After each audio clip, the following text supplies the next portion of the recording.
आपका एक बार फिर से हमारे चैनल पे। मैं हूँ इस वक्त भगवान श्री कृष्ण की नगरी द्वारिका में, द्वारिका धाम। इस वक्त आप देख रहे हैं हमारे पीछे इस्कॉन गेट है। ये यहाँ का सबसे प्रोमिनेंट लोकेशन है। अगर आप सामने देखेंगे ये रोड आपकी सीधे सनसेट पॉइंट, लाइट हाउस बीच और भटकेश्वर महादेव टेम्पल की तरफ जाती है। और देखेंगे आपको थोड़ा बहुत ही कंस्ट्रक्शन का भी काम चल रहा है, रोड खराब है अभी। और यही इस्कॉन गेट से अगर आपको द्वारकाधीश मंदिर जाना है तो यहाँ से हाथी 800 मीटर का डिस्टेंस। हम लोग यहाँ से पोरबंदर घूमने के लिए जा रहे हैं।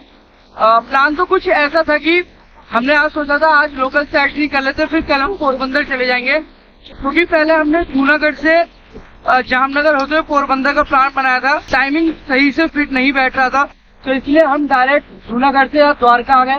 1 दिन का स्टे लिया हमने यहाँ पर, और आज यहाँ से हम पोरबंदर के लिए निकलेंगे और फिर कल हम बाकी के द्वारका के लोकल साइट सीन एक्सप्लोर करेंगे। जो हमारी बस है पोरबंदर की दोपहर में 1:30 बजे की है, जो हमको यहाँ की GSRTC के बस स्टेशन से मिलेगी। तो यहाँ सीधे रोड से लगभग 10 मिनट वॉक करके जाना। GSRTC का बस स्टेशन आएगा, गवर्नमेंट बस स्टेशन। चलते हैं वहाँ पे, बाकी डिटेल्स में वहाँ पहुँच के आपका शेयर करता हूँ। सभी जगह के लिए बस मिल जाएगी, सोमनाथ के लिए, राजकोट के लिए, जूनागढ़ के लिए, अहमदाबाद के लिए, सभी गुजरात के सभी मेजर सिटीज़ के लिए आपको यहाँ से कनेक्टिविटी मिल जाती है। और गवर्नमेंट बसेस भी खड़ी हैं, आप देख सकते हो। AC बसेस भी आती हैं यहाँ पर, बट AC बसेस का कुछ टाइमिंग है जो अपने निर्धारित समय पर आती है। तो अभी देखते हैं कि हमारी वाली इसमें से कौन सी आती है। मुझे लग रहा है सामने वाली होगी। चल के बैठते हैं और इस सफ़र को, इस जर्नी को शुरू करते हैं। बस के अंदर आके हम लोग बैठ चुके हैं और रेड बस से मैंने टिकट बुक कर ली थी पहले ही। तो हमारे होटल वाले बताया था कि आप द्वारकाधीश मंदिर का जो हाथी गेट है, हाँ 40-41 यहाँ पे देखो, रेड बस से ऑनलाइन टिकट बुक किया था। कंडक्टर के पास मोबाइल पे इंक्वायरी भी आ गई थी। सामने कंडक्टर सर है, उनके पास मोबाइल पे कंफर्मेशन आ गया था, तो उन्होंने सीधे कंफर्म किया कि 40-41 के पैसेंजर आ गए हैं कि नहीं। तो होटल वाले ने हमसे कहा कि आप द्वारकाधीश मंदिर का जो हाथी गेट है, जहाँ से मंदिर का डिस्टेंस थोड़ा कम है, वहाँ चले जाओ, वहाँ बस रुकती है। लेकिन फिर भी हमने रिस्क नहीं लिया और यहाँ बस स्टेशन आ गए। तो यहाँ पे हमने ड्राइवर से, कंडक्टर से पूछा, बता रहे हैं कि हाथी गेट पे बस नहीं रुकती। तो ये सही हुआ कि हमारी बस छूटने से बची। क्यों? बिल्कुल भाई। और ये लास्ट वाली सीट हमने ली थी, बढ़िया। यहाँ पे पूरा लेग रेस्ट बढ़िया मिल जाता है। और बस अभी देखो, अभी खाली, थोड़ा आगे से धीरे धीरे भरना चालू होगी। पोरबंदर तक हम जाएंगे और बस वैसे आगे सूरत वगैरह तक जाती है शायद, वो इन्फॉर्मेशन तो नहीं है क्योंकि गुजराती में लिखा है ना, तो इस चीज़ को कंफर्म करना थोड़ा मुश्किल जाता है। और हम लोगों ने अपना मॉर्निंग में ब्रेकफास्ट तो सही से हुआ नहीं, तो दोपहर में लंच में भी लेट हो रहा था काफ़ी, तो हमने ये पैक करवाया है। यहाँ बस स्टेशन के पास ही काफ़ी सारे ढाबे वगैरह हैं, तो खाना मिल रहा था, तो उन्होंने कहा थोड़ा टाइम लगेगा। तो हमने कहा चलो ये फ़िलहाल फाफड़ा जलेबी ये हमने पैक करवा लिया, भजिया वगैरह ये खाते हुए जाएंगे। और थोड़ी बहुत बस जर्नी आपको दिखाते हैं और मिलते हैं फिर आपसे सीधे पोरबंदर पहुँच के।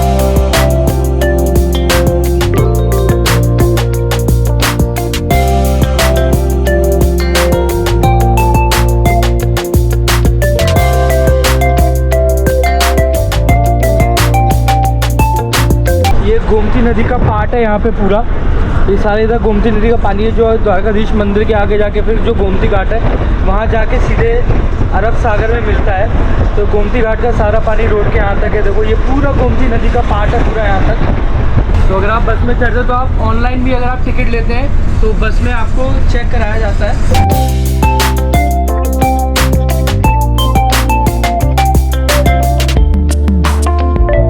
कहाँ से हो आप?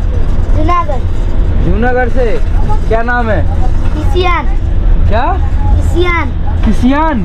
ईशियान। ईशियान ईशियान ईशियान। हाँ। कौन से क्लास में पढ़ते हो? छठी क्लास में। और आप? आप द्वारका से हो। आपका क्या नाम है? मेरा नाम साहिल। साहिल। तो यहाँ पर हमें बस में 2 सब्सक्राइबर मिले। और आप कहाँ तक जा रहे हो आप लोग? मैं जूनागढ़ जा रहा हूँ, उधर मेरे पापा का दवाखाना। अच्छा जूनागढ़ जा रहे हो। आप कहाँ जा रहे हो? हम भी जूनागढ़। जूनागढ़ घूमने जा रहे हो? नहीं, हमारा घर है। भैया का घर है ना, तुम्हारा भी घर है? हाँ। अरे वाह, चलो अच्छा लगा आप लोगों से मिलके।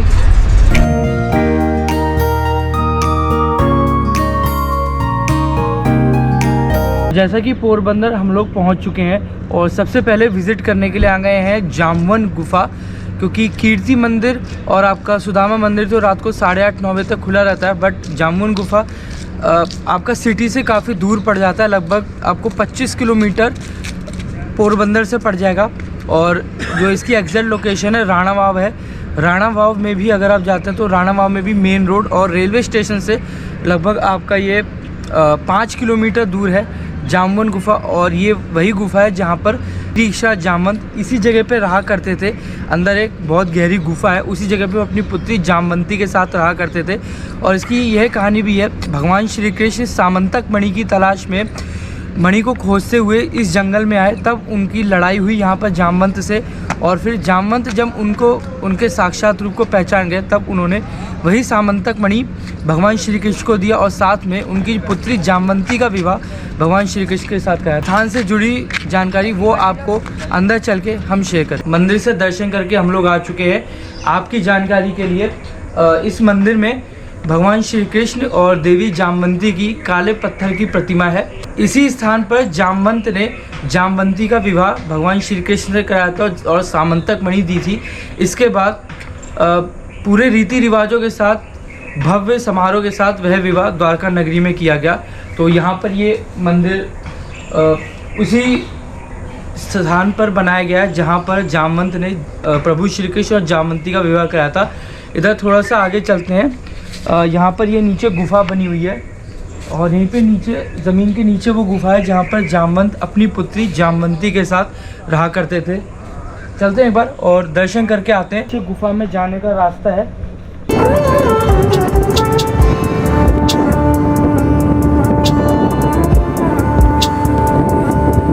लगाइए पकड़ के उतरने के लिए और काफ़ी स्टीप है ये। कोई छोटी छोटी पतली पतली सीढ़ियाँ हैं।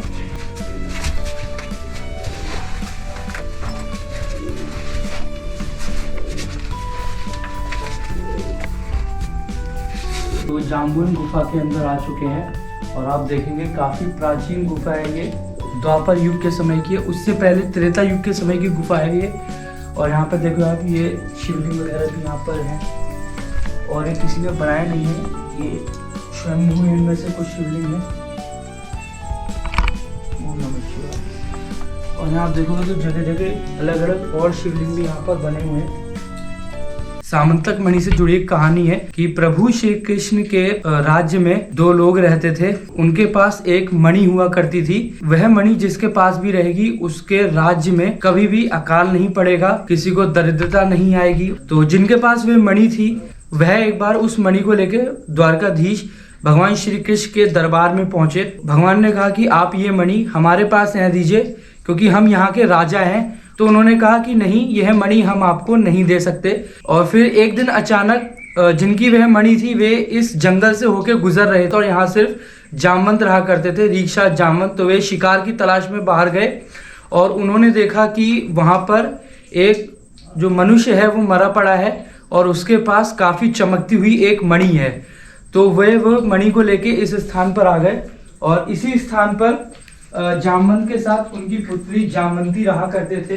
जिसके पास वह मणि थी उनके परिवार वालों ने भगवान श्री कृष्ण के ऊपर चोरी का आरोप लगाया। तो इस बात को साबित करने के लिए सामंतक मणि की खोज में उन्होंने कहा, वादा किया उस परिवार से कि मैं आपके पुत्र को ढूंढूंगा और आपकी मणि आपके हवाले करूंगा लाके। प्रभु श्री कृष्ण द्वारका नगरी से निकल के मणि की खोज में रथ से इस स्थान पर आए और जब वे इस स्थान पर आए तो उन्होंने देखा कि जामवंती उस मणि के साथ खेल रही हैं। उस समय फिर वहां जामवंत आ गए। उन्होंने कहा कि तुम कौन हो, अपना परिचय दो, यहाँ कैसे आए। तो भगवान श्री कृष्ण ने कहा कि मैं वासुदेव नंदन कृष्ण हूँ, द्वारिका का राजा हूँ और ये मणि मेरी है। जिस मनुष्य के मृत शरीर के पास से तुम ये लेके आए हो उसकी हत्या का और चोरी का इल्जाम मेरे पे लगा है, तो मुझे मणि लेके वापस द्वारिका नगरी जाना है। तो जामवंत ने कहा कि अगर आपको यह मणि चाहिए तो आपको मुझसे युद्ध करना पड़ेगा। भगवान श्री कृष्ण ने कहा ठीक है, मैं तुम्हारे साथ मल्ल युद्ध करूंगा और अगर मैं जीत गया तो तुम्हें मुझे ये मणि देनी होगी।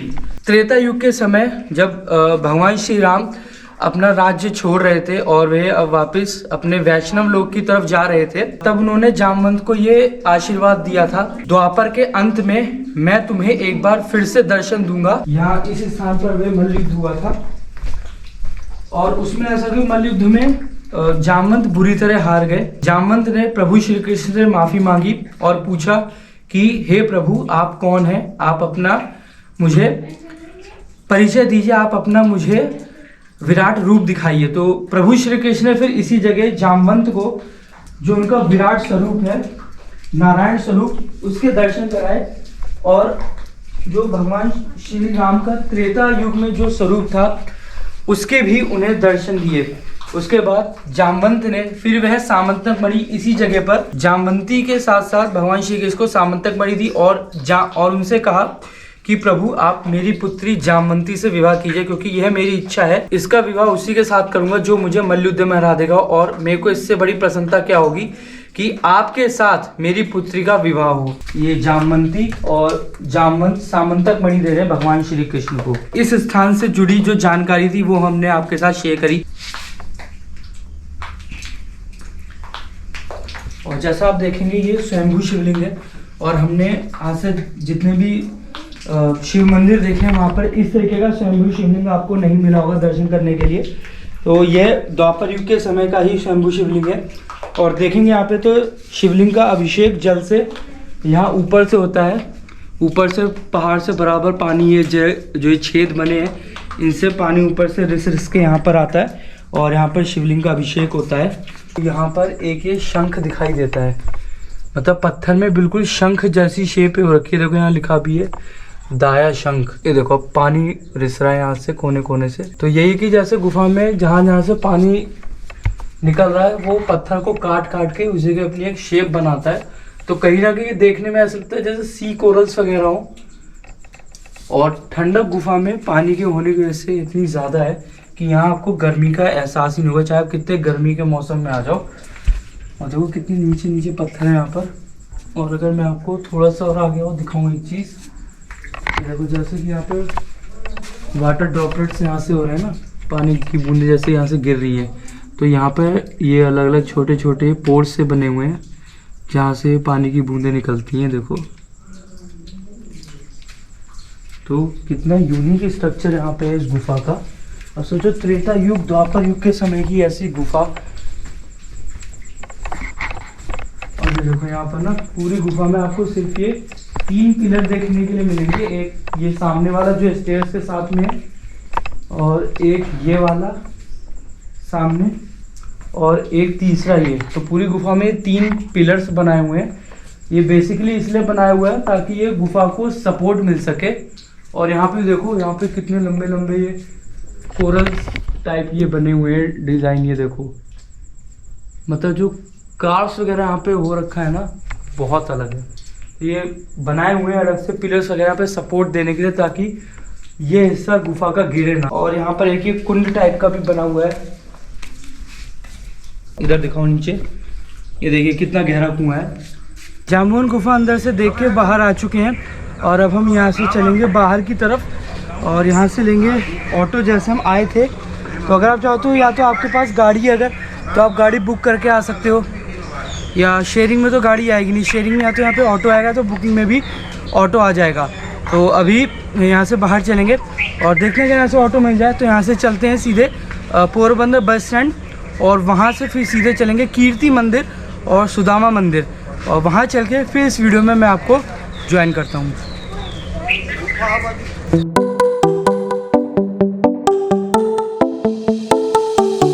टाइम हो रहा है शाम के 6:30 और इस वक्त हम लोग देखने के लिए आए हैं कीर्ति मंदिर, जहाँ पर महात्मा गांधी रहा करते थे। यह महात्मा गांधी का निवास स्थान भी था।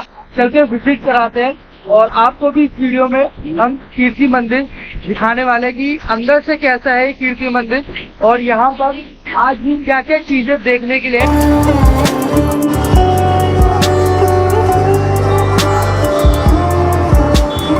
ये यहाँ का पूरा बड़ा सा हॉल है और ये 2 फ्लोर में आपका कीर्ति मंदिर सबसे ऊपर। इस सब देखेंगे तो ये बाल मंदिर है और मेरे अगर लेफ्ट साइड आप इधर देखो तो ये है कस्तूरबा गांधी पुस्तकालय और सामने है नीचे यहाँ पे birth place of Mahatma Gandhi. इस स्थान पर हुआ था महात्मा गांधी का जन्म। और यहाँ पर सामने है संग्रहालय। तो ऐसा है कि म्यूज़ियम 7 बजे तक खुला रहता है और यहाँ पर ये बर्थ प्लेस है महात्मा गांधी की 9 बजे तक ओपन रहता है। तो गार्ड कह रहे हैं कि आप पहले संग्रहालय विज़िट कर लीजिए वरना ये बंद हो जाएगा। और ऐसा है कि जो पूरा ये आपका हॉल एरिया है यहाँ पे कैमरे से वीडियो लेना अलाउ है, बाकी अंदर फ़ोन से अलाउ है, कैमरा अंदर लेके नहीं जा सकते।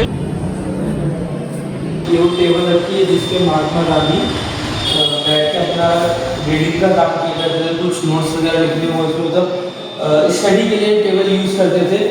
और एक टेबल ये भी है, 2 तरह की टेबल। मकान खरीदने का दस्तावेज मतलब जिस साल ये मकान खरीदा गया ये उसके डॉक्यूमेंट्स हैं, रजिस्ट्री आप कह सकते हो जिसे।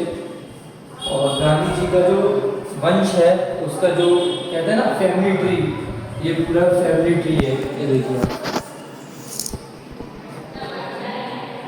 और देखिए यहाँ पे इनमें से अलमीरा बनी हुई है, कबर्ड वगैरह।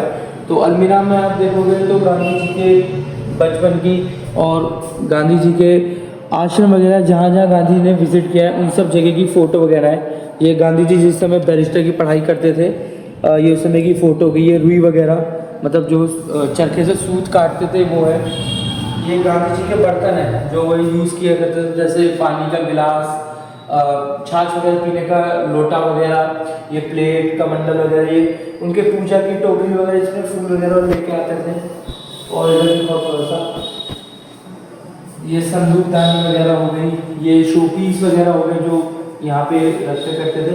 और ये गांधी जी के वस्त्र हैं, ये देखो ये उसी समय के हैं, ओरिजिनल है, जिसमें गांधी जी का धोती कुर्ता पजामा वगैरह वो सब है। तो सब कुछ ओरिजिनल वैसा का वैसा यहाँ पे म्यूजियम में, मतलब अब तो ये म्यूजियम है तो यहाँ पे संभाल के रखा गया ताकि लोग आके देख सके। देखिए ये गांधी जी के समय की ब्लैक एंड वाइट फोटोज वगैरह, गांधी जी जिन जिन लोगों से मिलते थे उस समय के ये फोटोज वगैरह, जिसमें पंडित जवाहरलाल नेहरू, सुभाष चंद्र बोस जी, रविन्द्रनाथ टैगोर, उन सब के ये फोटोज वगैरह आपको पोस्टर लगाए हैं। और देखिए सारी ये सब चीज़ें पोस्टर वगैरह जितने लोगों से गांधी जी मिलते थे। ये गांधी जी का पोरबंदर वाला घर, साबरमती आश्रम।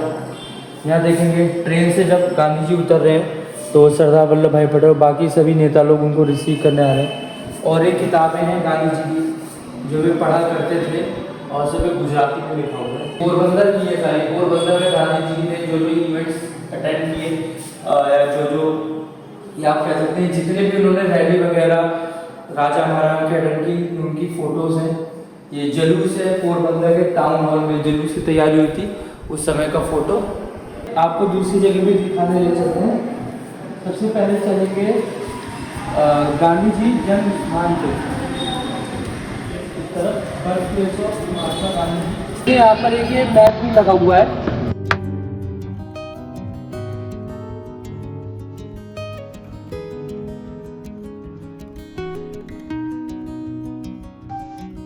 ये आप नीचे देख रहे हो छोटा सा टैंक सा बना है, ये बारिश का पानी इसमें इकट्ठा करते थे। इसको प्रॉपर पेंट वगैरह मेंटेन करके रखा हुआ है।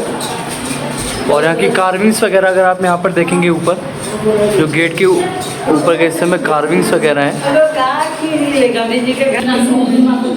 और ये वही रूम है जहाँ पर महात्मा गांधी जी का जन्म हुआ था। जैसे कि यहाँ लिखा भी हुआ है कि यह कमरे में पूज्य महात्मा गांधी का जन्म हुआ था, the birth place of Mahatma Gandhi. और यहाँ पे आप स्वास्थ्य मार्ग देख रहे हैं, यही स्थान है जहाँ पे पुतलीबा गांधी जी ने महात्मा गांधी जी को जन्म दिया था। और तारीख थी उस दिन 2 अक्टूबर की और भाद्रपद का मध्य रात्रि का समय था जब गांधी जी का जन्म हुआ था। और यही स्थान है यहाँ पे, इसीलिए स्वास्थ्य मार्ग करके रखा गया ताकि आने वाले लोगों को पता चल सके। और यहाँ देखिए गांधी जी का काफ़ी बड़ा सा पोर्ट्रेट है जिसमें गांधी जी सूत काटते दिखाए गए हैं। और एक गांधी जी के माता पिता की फ़ोटो है, श्री करमचंद गांधी और पुतलीबा बाई गांधी।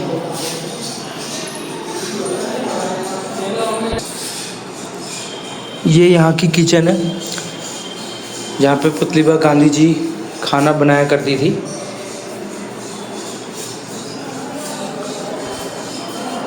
और वैसे तो हमें यहाँ पे आने में लेट हो गया, वरना अगर आप यहाँ से ऊपर फर्स्ट फ्लोर पे जाएंगे तो आप यहाँ से वो जगह देख सकते हैं जाके जहाँ पे गांधी जी पढ़ाई किया करते थे। गांधी जी का लिविंग रूम और गांधी जी का स्टडी रूम यहीं ऊपर की तरफ है। और ये कक्ष है गांधी जी की ग्रैंड मदर का, यानी गांधी जी की दादी जी का घर।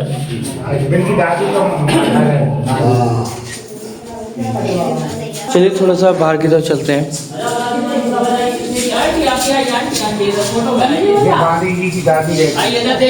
अभी बाहर की तरफ आ चुके हैं। अब मैं आपको थोड़ा सा गाइड कर देता हूँ। ये आप द्वार देख रहे हैं, आप कंस्ट्रक्शन देखिए। सबसे पहले तो ये उसी समय की कंस्ट्रक्शन है जिस समय का महात्मा गांधी जी का ये घर है। और यही मेन एंट्री सामने है इसी मंदिर। और एक देखो, एक गेट ये पीछे है टोटल। तो यहाँ पे आने के लिए टोटल ये 2 द्वार है। इसी गेट से हम अंदर जाएंगे। आगे है सुदामा मंदिर। हम लोग दर्शन करने के लिए आए हैं सुदामापुरी धाम, जिसको यहाँ पोरबंदर में सुदामा मंदिर के नाम से भी जाना जाता है। द्वापर युग के समय सुदामा जी का घर हुआ करता था। जैसा कि आपको पता होगा, सुदामा जो है कृष्ण जी के बचपन के मित्र थे। वे उनके साथ उज्जैन की गुरु सांदीपनी आश्रम में पढ़ा करते थे उनके साथ, और वहीं उनकी उनसे मित्रता हुई थी। और कृष्ण बलराम के वे बचपन के साथी थे। कृष्ण जी से उनका लगाव ज्यादा था, और यही वे कारण है कि वे भगवान कृष्ण के परम भक्त भी थे, मित्र भी थे और भक्त भी थे। तो इसी जगह वे रहा करते थे। लेकिन एक समय की बात है जब सुदामा जी काफी बुरी अवस्था से गुजर रहे थे।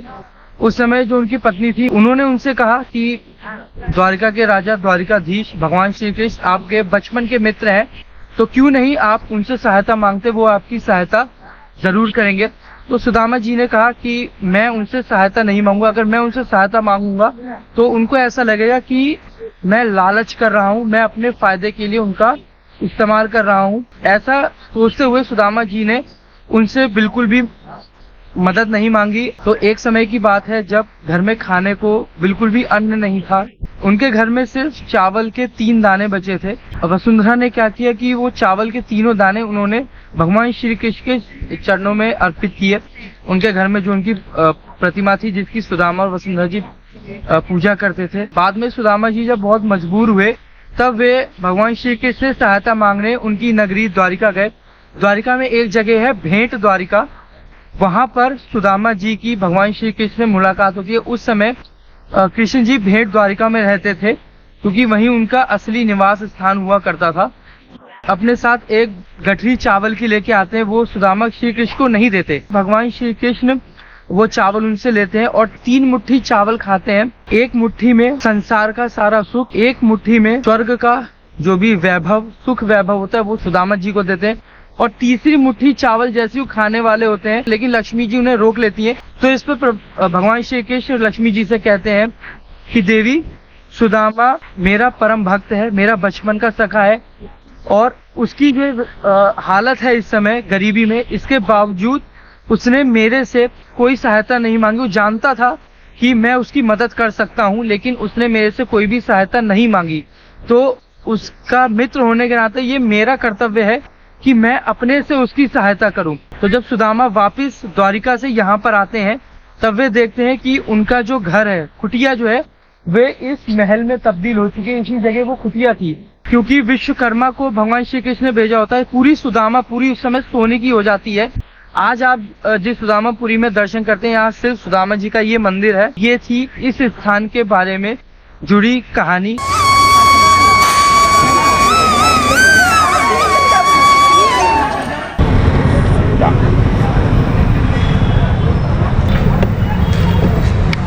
आपको ज्यादा डालना है, ज्यादा डालना।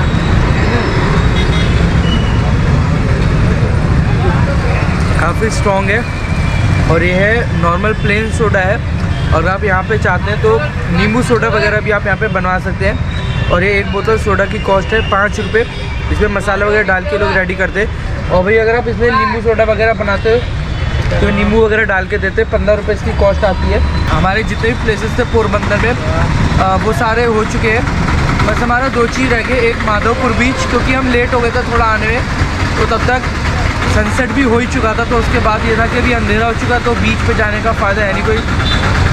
और दूसरा यहाँ पे कोई माधवराज जी का भी टेम्पल है, वो माधवपुर कहाँ पर है?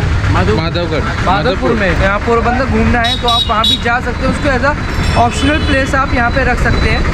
अदरवाइज़ जो पोरबंदर में लिमिटेड प्लेसेस है वो 3-4 ही है, वो देख के आप यहाँ से वापस अगर आप द्वारका से आए या राजकोट जहाँ भी आए हो आप एक दिन में पोरबंदर घूम के आप वापस जा सकते हैं। बाकी देखते हैं अगर रात में डिनर वगैरह भी यहीं पे हो जाता है तो हमारे लिए प्लस पॉइंट रहेगा।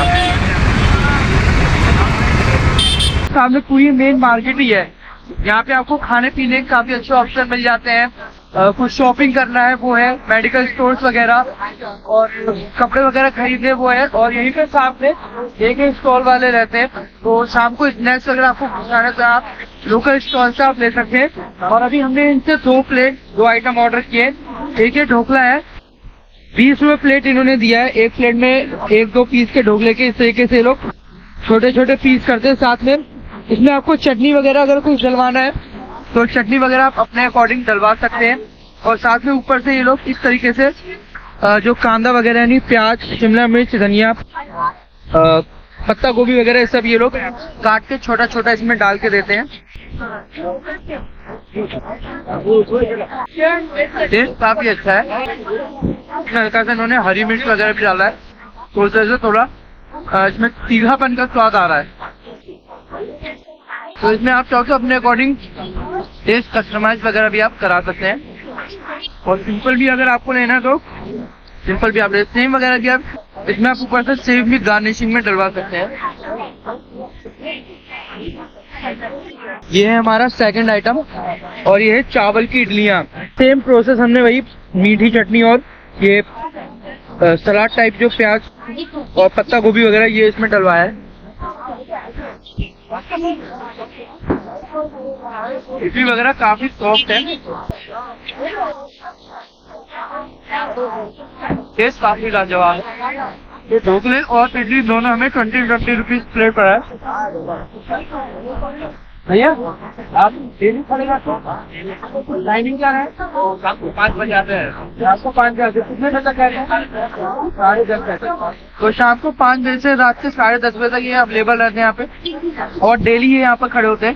तो अगर आप यहाँ पर घूमने आ रहे हो, शाम को अच्छा स्नैक्स आप ढूंढ रहे तो वैसे तो आपको शॉप एक्सप्लोर करने में काफी टाइम लगेगा जहाँ आपको बढ़िया खाना मिल जाए।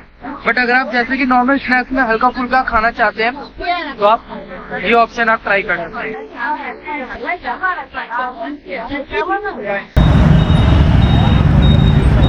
मार्केट में थोड़ा सा लगभग 500 मीटर मेन मार्केट में वॉक करके आगे आए हैं और यहाँ पर एक शॉप है टेस्टी पिज्जा के नाम से। हमने यहाँ पे देखा कि काफी भीड़ है यहाँ पर, मतलब एक बार में पूरी शॉप में लगभग 10-15 लोग अंदर इकट्ठा हो गए तो लोगों से पूछने पता था काफी पॉपुलर शॉप पिज्जा की यहाँ पर। तो हमने इनसे ये 1 प्लेट अपना पिज्जा बनवाया। काफी वैरायटी ऑफ पिज्जा इनकी अवेलेबल है, उसमें से हमने इनसे बनवाया है वेज इटालियन चीज पिज्जा। और इसमें आप देखो तो काफी सारी वेजीज उन्होंने ऊपर से डाली है।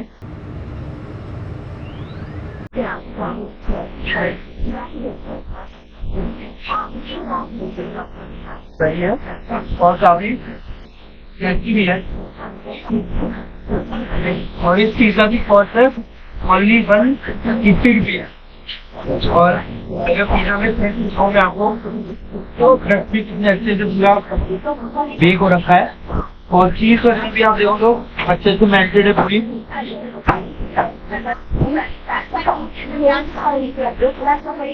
समय हो रहा है रात के 9:15 और मेन चौक से हम मात्र 15 मिनट वॉक करके आगे आए हैं। और देखो भैया ये रेस्टोरेंट है यहाँ पे जय चामुंडा पंजाबी रेस्टोरेंट। तो यहाँ पे जय चामुंडा के 2 रेस्टोरेंट है, एक फर्स्ट फ्लोर पे ऊपर है, वहाँ आपको चाइनीज़ आइटम और आपका नॉर्मल पंजाबी आइटम और गुजराती आइटम खाने को मिल जाता है। और बाकी अगर हम नीचे ग्राउंड फ्लोर बात करें तो इनका एक ये ग्राउंड फ्लोर पे भी एक रेस्टोरेंट है, यहाँ आपको साउथ इंडियन वगैरह और पाव भाजी वगैरह खाना है तो वो आपको मिल जाता है। तो अभी इस वक्त हम लोग जा रहे हैं नीचे ग्राउंड फ्लोर वाले रेस्टोरेंट पे, यहाँ पर रात में आज अपना साउथ इंडियन डिनर टेस्ट किया जाएगा और एक्सपीरियंस आपके साथ शेयर करेंगे। तो यहाँ मैंने एक मसाला डोसा ऑर्डर किया था और ये हमारे टेबल पे आ चुका है। ये अपना मसाला डोसा और थोड़ा सा मैं आपको इसमें दिखाता हूँ वेजीज वगैरह जो इसमें अंदर सब्जी वगैरह होती है ना, देखो पूरी प्रॉपर जैसे साउथ इंडियन स्टाइल में डोसा बनता है बिल्कुल वैसे ही इन्होंने बनाया है। ये देखो सब्जी वगैरह प्रॉपर है, सब में टमाटर वगैरह धनिया वगैरह भी डाला है इन्होंने। सामने यहाँ पे मुझे कुछ थोड़ा अलग लग रहा है।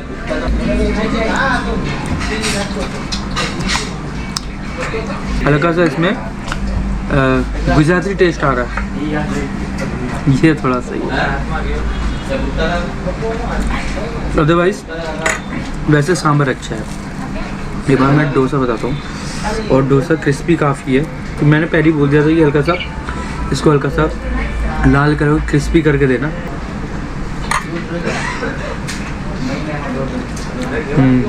और यहाँ पे जो डोसे का प्राइस है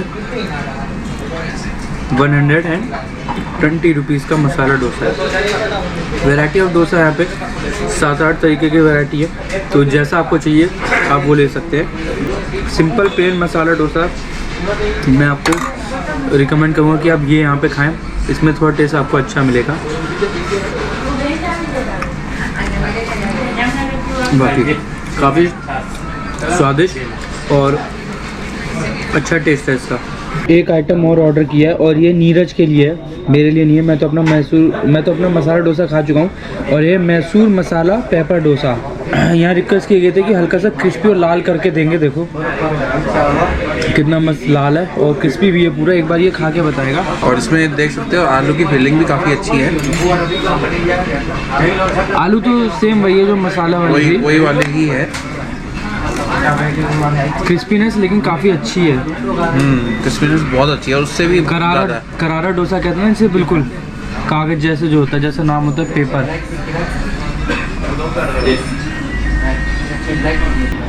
बहुत ही बढ़िया। रात का डिनर अपना फिनिश कर लें, उसके बाद फिर मैं आपको दोबारा से इस वीडियो में ज्वाइन करता हूँ।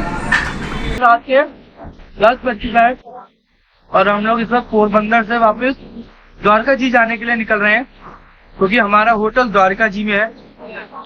और द्वारका से पोरबंदर से हम बाई बस आए थे, और पोरबंदर से द्वारका जाने के लिए बाई रोड का साधन का यूज करेंगे, बस से निकल जाएंगे यहाँ से। तो वीडियो एंड करने के लिए मैं मेन रोड से 200 मीटर वॉक अंदर थोड़ा सा गली की तरफ वॉक करके आया हूँ। तो ये भी एक तरीके से मेन रोड है, बस ये की शॉप वगैरह यहाँ पे बंद हो चुके हैं, रात के 10 हो गया है। पीछे आप देख रहे हो ये भूको आइसक्रीम का स्टोर है, तो मैं सोचा यहीं पे आइसक्रीम खाते खाते अपनी वीडियो को डे एंड कर दे। तो ऐसा है कि आज पोरबंदर में हमने अपना पूरा दिन दिया। पूरा क्या मतलब, द्वारका जी से हम दोपहर में निकले थे, 1:30 बजे की बस करके यहाँ पोरबंदर पहुंचे। तो उसके बाद से हमने फिर पूरा पोरबंदर अच्छे से एक्सप्लोर कर लिया। मुलाकात होगी अब आपसे कल हमारी दूसरी वीडियो में, जिसमें हम द्वारका जी एक्सप्लोर करेंगे। द्वारका के लोकल साइट सीइंग 2 दिन में करेंगे, जिसमें हम भेट द्वारका, नागेश्वर ज्योतिर्लिंग और आपका गोपी तालाब, शिवराजपुर बीच जैसी जगहों को हम एक्सप्लोर करेंगे। 2 दिन में हमारे पास द्वारका का टाइम है घूमने का। इस वीडियो को करते हैं खत्म। Tata, bye bye, see you soon, thanks for your time.